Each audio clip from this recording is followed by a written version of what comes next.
Katie, and I'll be your captain and storyteller today at Fort Bell. For your safety, please remain seated to our entire voyage. Keep your hands, arms, feet, and legs inside the boat. And please find your children so our story doesn't take any unexpected turns. Now, most people travel to enchanted worlds through the pages of a book, but those who travel in person, whether it be through a rabbit hole or with a little bit of pixie dust, often find a way to be magical or even a little bit menacing. But don't worry, folks, these don't look like our passengers Jaws or Monster the Whale. But really being transported to a magical place called Storybook Land.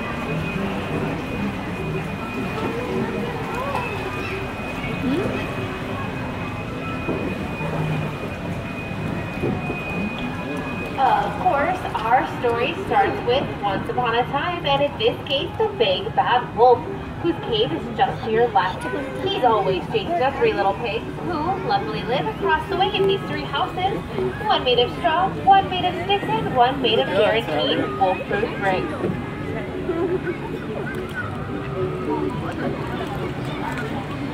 And now, as our story takes a strange turn, we come around the corner to the quaint English village that Alice calls home, where one golden afternoon she chased the white rabbit down the rabbit hole and fell down in Wonderland, where things became curiouser and curiouser.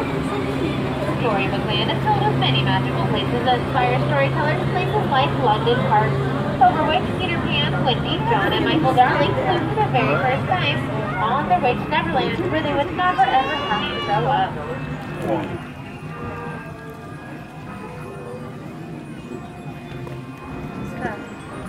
Places like Agrabah, the city of mystery and enchantment, where a street rat named Aladdin first bumped into Princess Jasmine and stole her heart in the marketplace. Although the two are from different worlds, with the power of love and the help of a genie, the two were married and live in the Sultan's palace atop the hill. Why do you say that?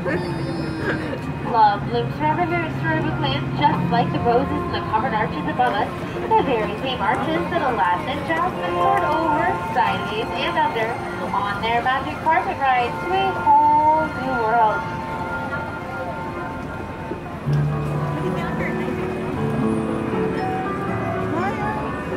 Good stories are filled with their love and light, but they also have their dark places too. Places of mystery, like the Cave of Wonders just ahead. Its treasure bears a curse that can only be lifted by the genie of the lamp. Legend has it that whoever sets the genie free will be granted 3 wishes. Let's make a wish and see if it comes true. Snow White wished for a safe place when she fled the evil queen and came upon the cozy forest cottage just to our right. It's the home of the 7 dwarfs who offered her shelter in exchange for her kindness. You can even see their mind and hear them whistle while they work. Cinderella wished to go to the ball, but when her wicked stepmother forbade it, she left her behind in this gloomy chateau to our left.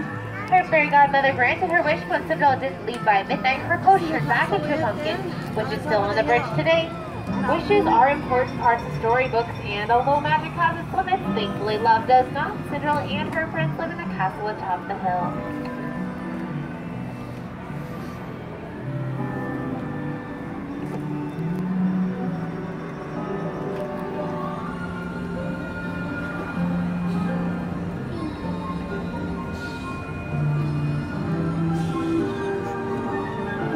Dreams come true like wishes, they inspire stories, dreams of happily ever after, or of drifting off to sleep on hills of wilted flowers, like the ones on our left inspired by the 1933 Silly Symphony cartoon Lullaby Land, where a bedtime story shows you the way. There's magic everywhere here at Storybook Land, even in the miniature plants from small through Tinkerbell's enchantment. This is just part of what made this place a favorite of master storyteller Walt Disney and continues to inspire stories. Over with Peter Pan, Dominic, and Michael Darling first with the help of Stories like The Wind in the Willows with Rat, Mole, and Mr. Toad, whose stately manner is coming up on our left. But sorry folks, J. Thaddeus Toad isn't home right now. He's off in his motor car on a wild drive to nowhere in particular.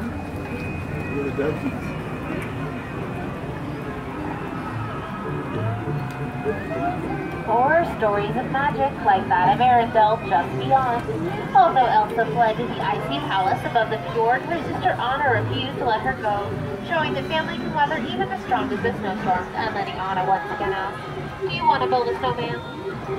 While in the Alpine village ahead, Geppetto wished upon a star for his puppet to become a real boy, and when Pinocchio saved him from the belly of the whale, the blue fairy granted his wish.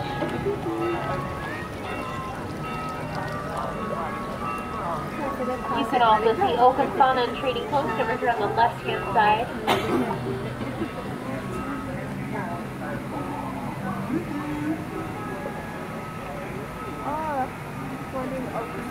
Geppetto's wish is like the wish of so many fairy tales here in Storybook Land, like one that inspired a little mermaid named Ariel to follow Prince Eric's castle, where she took her first steps on unsteady legs to follow her dream to become a part of our world.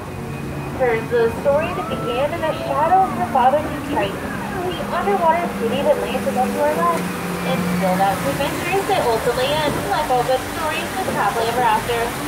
That happy ending is the final piece of magic here at Storybook Land today.